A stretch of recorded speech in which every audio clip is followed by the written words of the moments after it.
Chairman T N C chancellor Farhan Ghani اور دیگر کے خلاف تشدد اور دھمکیاں دینے کا کیس پولیس نے ملزمان کو انسداد دہشت گردی عدالت میں پیش کر دیا۔ پروسیکیوٹر نے 14 روزہ جسمانی ریمانڈ کی درخواست کی، جسے عدالت نے منظور کرتے ہوئے ملزمان کو 28 اگست تک پولیس کے حوالے کر دیا۔ فرحان غنی نے تشدد کے الزامات کو مسترد کرتے ہوئے کہا کہ وہ ٹاؤن چیئرمین ہونے کے ناطے غیر قانونی کام روکنے کا حق رکھتے ہیں۔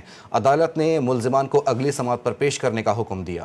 Chairman T N C chancellor Farhan Ghani اور دیگر کے خلاف تشدد اور دھمکیاں دینے کا کیس پولیس نے ملزمان کو انسداد دہشت گردی عدالت میں پیش کر دیا۔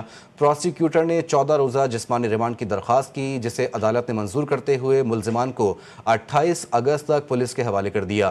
فرحان غنی نے تشدد کے الزامات کو مسترد کرتے ہوئے کہا کہ وہ ٹاؤن چیئرمین ہونے کے ناطے غیر قانونی کام روکنے کا حق رکھتے ہیں۔ عدالت نے ملزمان کو اگلی سماعت پر پیش کرنے کا حکم دیا۔